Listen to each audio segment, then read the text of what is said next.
നേരം പുലർന്നു കഴിഞ്ഞാൽ രാവിലെ തന്നെ പശുക്കളെല്ലാം കുളിപ്പിച്ച് ക്ലീൻ ചെയ്ത് റെഡിയാക്കി കഴിഞ്ഞതിന് ശേഷമാണ് തീറ്റ കൊടുക്കുന്നത്. തീറ്റ ആദ്യം തന്നെ കൊടുക്കുന്ന വൈക്കോലാണ്. വൈക്കോൽ എന്ന രീതിയിൽ ഒരു തറ്റ വൈക്കോൽ ഇട്ട് കൊടുത്തിട്ടാണ് അതിൻ്റെ തീറ്റക്രമം ആരംഭിക്കുന്നത്. അതിനുശേഷമാണ് പിന്നെ നമ്മളെ പെല്ലറ്റും അതുപോലെ തന്നെ സൈലേജ്, കുറച്ച് ധാന്യപ്പൊടിയുടെ മിശ്രം നമ്മൾ തന്നെ ഉണ്ടാക്കുന്ന കുറച്ച് മിശ്രിത കാര്യങ്ങളുണ്ട്. അതെല്ലാം ആഡ് ചെയ്തുകൊണ്ട് ഒരു TMR എന്നുള്ള റേഷ്യോയിൽ രണ്ടാമത് കൊടുക്കും. ആ സമയത്താണ് കറവക്ക് തുടങ്ങുന്നത്. കറവ തുടങ്ങിയതിന് ശേഷം പിന്നീട് പിന്നെ ചോളത്തിന്റെ പുല്ല്, പച്ചപ്പുല്ല് തന്നെ ഉണ്ട്.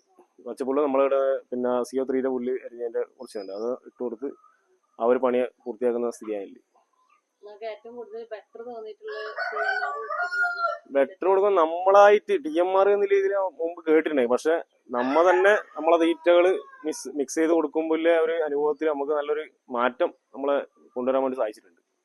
അതിന്റെ ഭാഗമായിട്ടാണ് ഇപ്പൊ TMR എന്ന രീതിയിൽ ഈ ഒരു റേഷ്യോ വെച്ച് ചെയ്യുന്നത്. സൈലേജ് നമ്മളിപ്പോ കൊടുക്കുന്നത് തീറ്റ മിക്സ് ആക്കിയിട്ടാണ് കൊടുക്കുന്നത്. തീറ്റ നമ്മൾ കൊടുക്കുന്ന പെല്ലറ്റും അതുപോലെ തന്നെ ധാന്യപ്പൊടികളും മിക്സ് ചെയ്തിട്ട് അതിനോടൊപ്പം സൈലേജും കൂടെ മിക്സ് ചെയ്ത് രീതിയിൽ കൊടുക്കുകയാണ്. അപ്പൊ അതിൽ അങ്ങനെ കൊടുക്കുമ്പോൾ പാൽ ഉൽപാദനത്തിൽ മാറ്റമുണ്ട്, ഗണ്യമായ മാറ്റമുണ്ട്.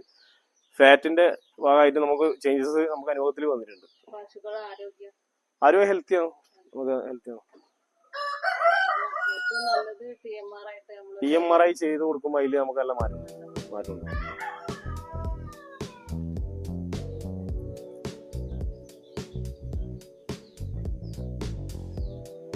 നമ്മളിപ്പോ ഫാമിൽ ആദ്യത്തെ പണി ഒരു ദിവസം തുടങ്ങുന്ന പറഞ്ഞു കഴിഞ്ഞാല് രാവിലെ തൊഴുത്തെല്ലാം കൃത്യമായ രീതിയിലേക്ക് ചാണെല്ലാം വൃത്തിയാക്കി കഴിഞ്ഞ് കുളിപ്പിച്ച് പശുക്കളെല്ലാം കൃത്യമായി കുളിപ്പിച്ച് വൃത്തിയാക്കിയ ശേഷം ഫാം മൊത്തത്തിൽ വൃത്തിയാക്കിയ ശേഷമാണ് ആദ്യത്തെ തീറ്റാന്ന രീതിയിലേക്ക് നമ്മൾ വൈക്കോലാണ് ഇട്ട് കൊടുക്കുന്നത്. വൈക്കോൽ ഇട്ട് കൊടുത്തതിന് ശേഷം നമ്മൾ ചെയ്യുന്ന നമ്മളാ ഇവിടെ ഉത്പാദിപ്പിക്കുന്ന രീതിയിലേക്കുള്ള ഒരു TMR റേഷ്യോ ഉണ്ട്. അപ്പം പെല്ലറ്റും അതുപോലെ തന്നെ കുറച്ച് ധാന്യപ്പൊടിയുടെ മിശ്രിതവും കാര്യങ്ങളെല്ലാം ഒരു റേഷ്യോയിൽ പാല് ഉൽപാദനശേഷി കൂടിയ പശുക്കൾക്ക് ആ രീതിയിലേക്കുള്ള റേഷ്യോ കൂട്ടി ആ രീതിയിലേക്കാണ് ചെയ്ത് കൊടുക്കുന്നത്. സൈലേജും കൂടെ ആഡ് ചെയ്തിട്ട് മിക്സ് ചെയ്തിട്ട് നമുക്ക് TMR എന്ന രീതിയിലേക്ക് നമ്മൾ കൊടുക്കുന്നത്. അതിനുശേഷമാണ് പിന്നെ അത് കഴിഞ്ഞ് ഒരു ഗ്യാപ്പ് ഒരു 10 മിനിറ്റ്, ഒരു 5-10 മിനിറ്റ് ഗ്യാപ്പ് വന്നതിന് ശേഷമാണ് പശുവിനെ കറവക്ക് നീങ്ങുന്നത്.